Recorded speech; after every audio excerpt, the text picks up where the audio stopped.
강남 개발되고 나서 84년, 87년, 2001년, 21년 이번에 4번, 5번이에요. 그러니까 이런 게 사람이 살기 좋지는 않죠. 네. 그래서 아파트를 강남에 많이 지으려 하는 이유가 그나마 피해를 좀 줄이려고. 주택으로 많이 지었다가는 피해를 많이 있기 때문에 강남 지역을 아파트 전용지구로 개발한 것도 있습니다.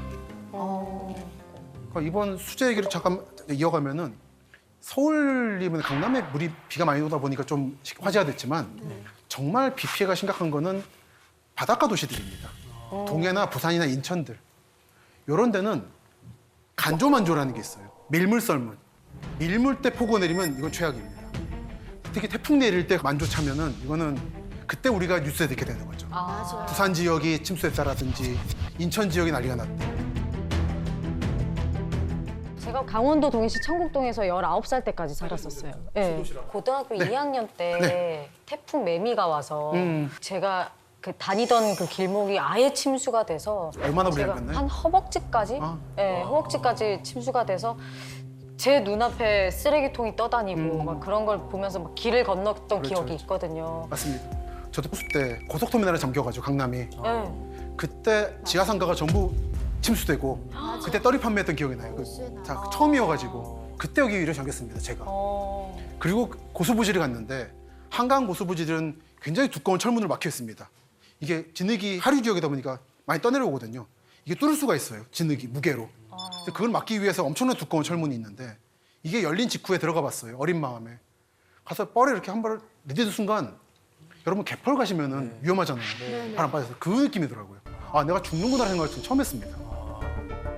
저도 이제 초등학교 때 떡볶이 먹으러 이제 은마상가 그쪽으로 넘어가면은 그렇죠. 거기 물이 차가지고 잠기죠. 막 그 스티로폼 같은 거 떠 있고 막 맞습니다. 어른들 거의 허리춤 이상으로 막 다 물 맞습니다. 잠겨갖고 걸어다니고 그랬었거든요. 맞아. 강남이 늘 그래요. 네.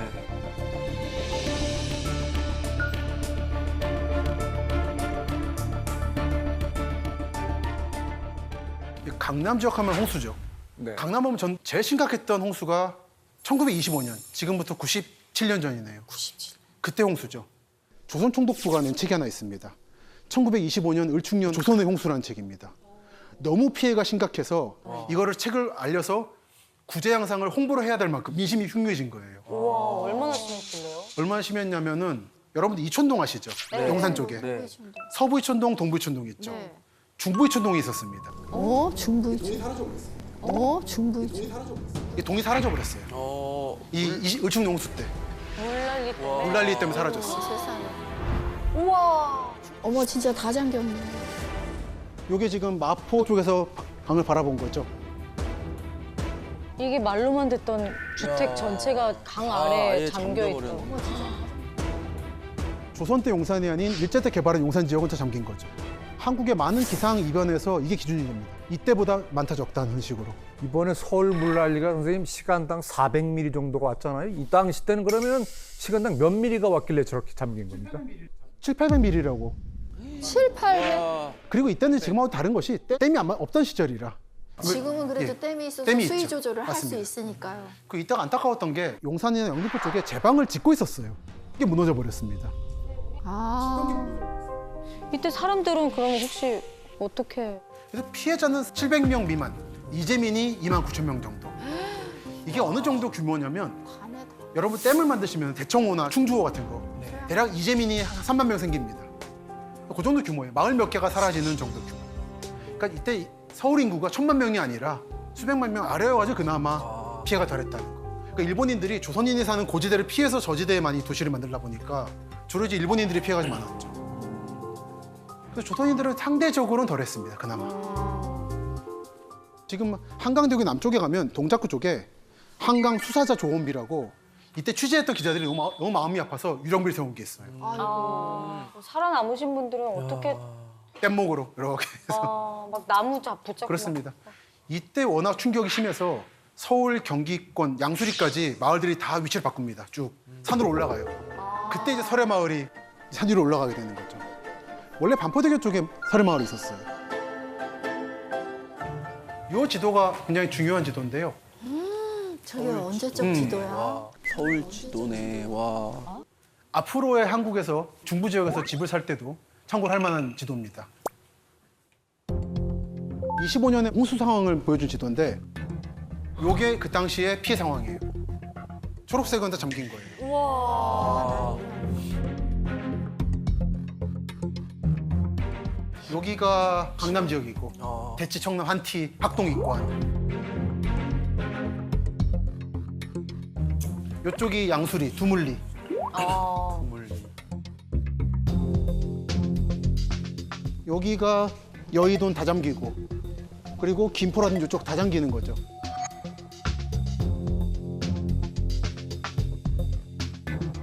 지금하고 서로 똑같은 게 안양천, 탄천, 중랑천, 홍제천이 똑같이 잠겼죠.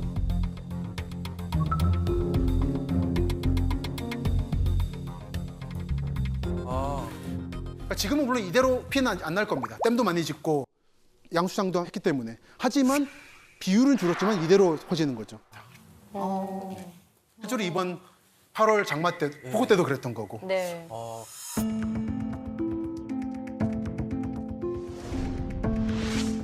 그 지난 당시의 피해 상황을 지금 지도로 한번 겹쳐본 겁니다. 100년 전의 피해 상황을. 아. 이제 파란색이 물에 잠겼다. 그렇죠, 잠긴 거죠. 그런. 보시면은 잠실이 옛날 섬이어가지고 다 잠겼고 잠실도 중랑천면 잠기고 이게 그 많이 100년 전 상황이 이랬다라는 걸 보여주고 있는 피해도입니다. 가락동만 괜찮았어. 송파구 옆에. 가락동이 살기가 좋다고 얘기 들었거든요. 가락동이 왜 살기 좋은 거예요? 그것도 마찬가지로 의충령 홍수죠. 아까 설해마을인 의충령 홍수 때 다 물에 잠겨가지고 도망갔다고 했잖아요. 산 기슭으로. 지금 가락동 가보시면 아시겠지만 상당히 내륙입니다. 원래 송파는 지금의 뼈를 근처에 있었어요. 그래서 송파구가 되는 건데 이게 잠실에 다 잠기죠. 잠겨서 한참 남쪽으로 내려가서 이쯤이면 살만하다, 즐거울만하다 그래서 가락이 된 거죠. 그래서 가락. 말하자면 그쪽은 구송파, 신송파 같은 거죠. 난 가락국수가 맛있어서 가락이라.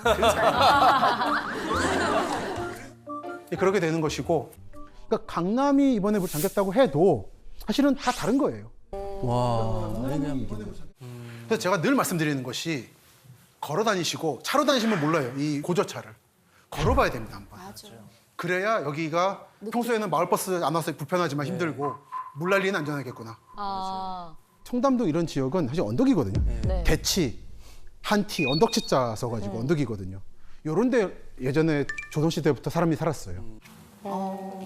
지금 땅값 비싼 요 빌딩 많은 데는 원래 물론 물 흐르던 곳인 거죠. 물길이요. 그 물길을 길을 놓고 지하철을 놨으니까 당연히 넘치겠죠. 그래서 침수가 예. 그쪽이 제 집중적으로 됐군요. 그렇습니다. 그건 당연하게 계곡이라서 그런 겁니다. 위험하네. 근데 그럼에도 불구하고 사람은 왜 사는가?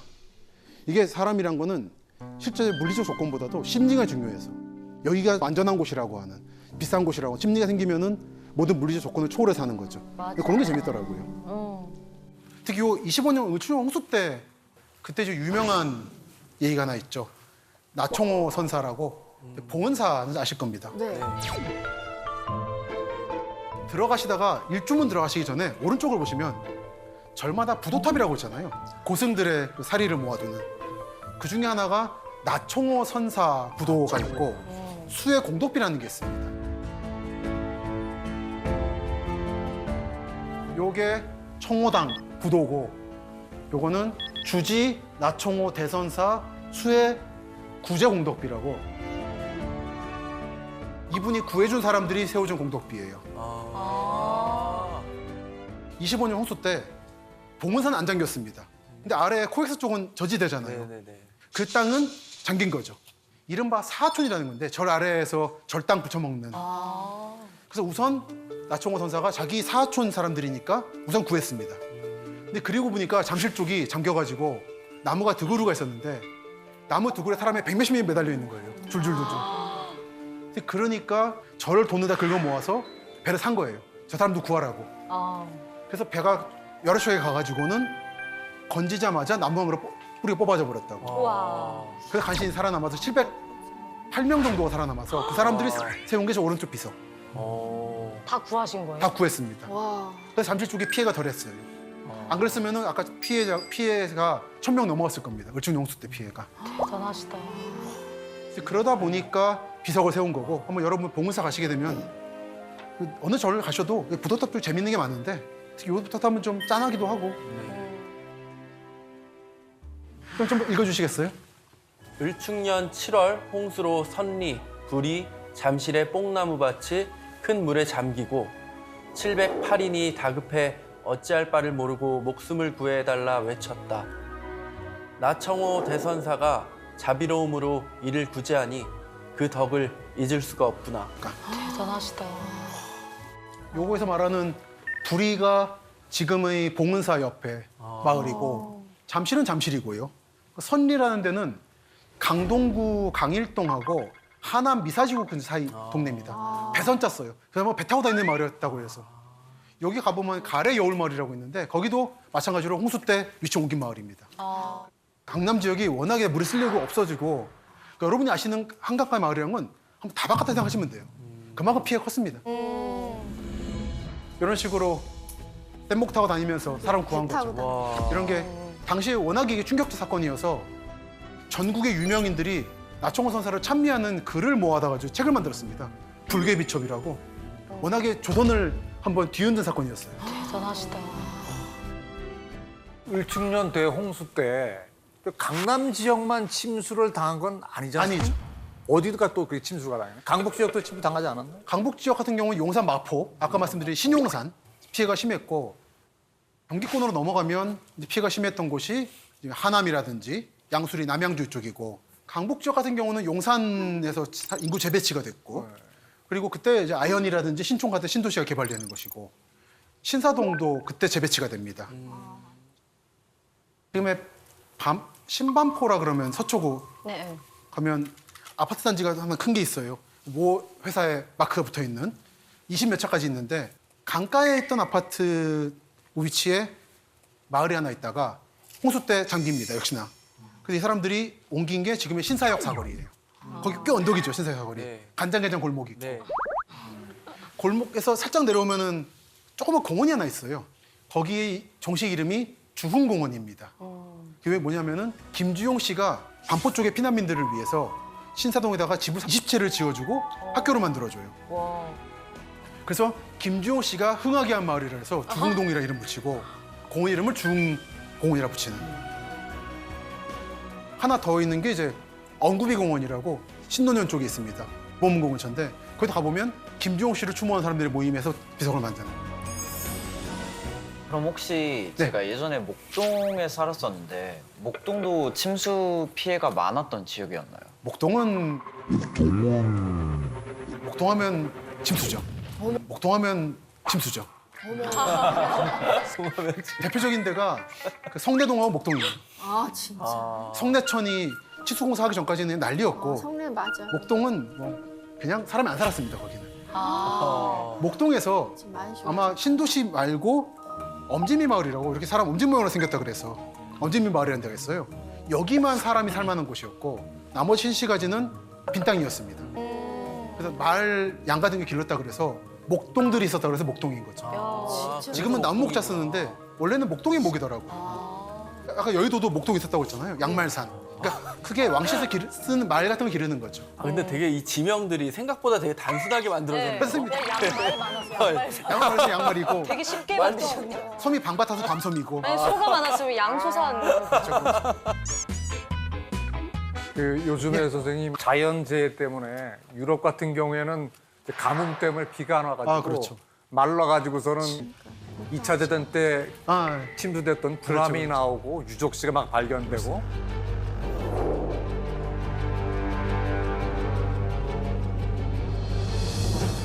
이런 경우가 생기는데 오히려 이렇게 비 피해가 많이 있음으로 인해서 또 이렇게 뭐 발견되는 뭐 그런 것들이 없나요? 우리나라? 좋은 질문이십니다. 서울 역사에서 중요한 게 발견됐죠. 특히 요 25년 을충년 홍수 때 풍납토성이 발견됐죠. 맞아요. 아, 풍납토성이라는 게 가보면 아시겠지만 길쭉한 토벽이 4개가 있거든요. 근데 이거를 사람들이 성이라 생각을 못 한 거예요. 너무 커가지고 그냥 안쪽에 물이 넘치는 걸 막는 제방인가 보다 생각했어요.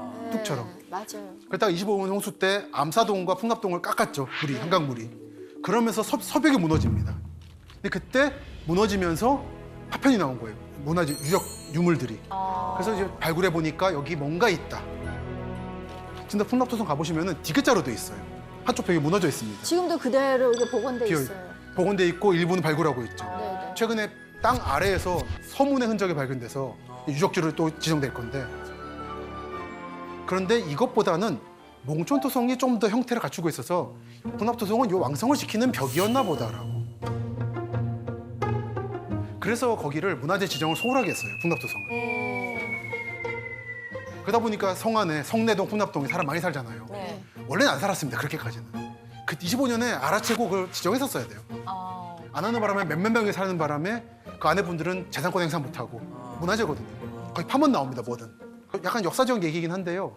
여러분들이 백제, 삼국시대 그러면은 백제하면 왠지 충청도나 전라도 떠올리시잖아요. 네. 백제가 가장 오래 수도로 던 데는 서울입니다.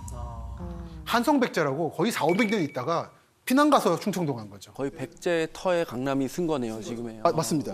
어떤 분은 그래서 강남이 뜨게 된 거는 2000년 전이 반복되는 거라고. 원래 여기는 뜰 운명이었단 말하는 사람들 계세요. 그만큼 살기 좋은 땅인 건 사실입니다.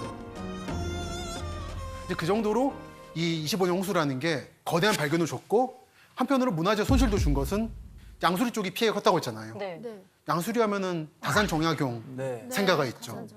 가보시면 아시겠지만 무덤은 저 위에 있습니다. 있다 보니까 무덤은 피해가 없었어요. 근데 집이 잠겨가지고 이때 정약용이 가지고 있는 책들이 많이 쓸려가는데 아이고. 지금 전시 가서 보시면은 책이 쭈글쭈글해요. 말려. 100년 전에 물에 젖어가지고 말려서 이게. 이 대홍수가 참 흔적이 많은데요. 이 강동 지역이 특히 많이 흔적이 많이 남았죠. 네. 여러분들이 쉽게 보실 수 있는 게 저 송파 쪽에 가시면은 공원이 조그만 게 있는데 거기 비석 2개가 서 있을 겁니다. 요게 홍수 끝난 다음에 만들었던 을충년 대홍수 기념비. 꼭 기념한다는 뜻은 아니고 기억하자는 뜻입니다. 가자. 조심하자. 예. 그렇죠. 그래서 뒤에 보면은 이때 물이 얼마나 잠겼고 몇 척이 잠겼고 피해 가옥이 몇 채고 이렇게 적혀 있습니다. 아, 요거 비싼 거를 한국 정부가 했던 게 1990년 홍수가 컸어요. 중부 지역 남한강 북한강가 가면은 홍수 흔적 기념비라는 거를 국토부가 세워준 게 있습니다. 그런 비석 보시면 그냥 무심히 넘기지 마시고 아, 여기는 물이 찼었구나라는 거 아시면 좋습니다. 그게 유럽이나 미국 가면 많잖아요. 유럽 가뭄 때문에 라인강이 드러나면서 우는 돌이라는 게 나타났잖아요. 여기까지 내가 보이면 울어라. 굶어 죽는다라고 하는. 그게 보이기도 하고 일본 같은 경우는 이제 지진의 일, 쓰나미가 와서 물이 10몇 미터 잠기는데 몇백 년 전에 사람들이 비석을 세운 게 있어요. 그 산 중턱에다가 여기까지 물이 찼었다. 이 아래는 집 만들지 말 것. 근데 정말 그때까지 물이 찬 거예요. 또다시. 그러니까 자연이라는 게 그래 무섭습니다. 근데 이게 뭐 자연의 힘은 이제 인간이 어떻게 막을 수가 그렇죠. 없잖아요. 근데 또 이런 뭐 홍수 피해라든가 이런 걸 겪지 않기 위해서 좀 도시적인 어떤 그런 시스템적으로 그렇죠. 좀 방어할 수 있는 그런 부분들이 있을까요? 좋은 지적이십니다. 우리가 재난을 완전히 없앨 수는 없는데 네. 감지할 수 있죠. 재난을 감면시키는 이제 그런 시설이 여러분들이 많이 보시는 이제 저류장이라는 건데 네.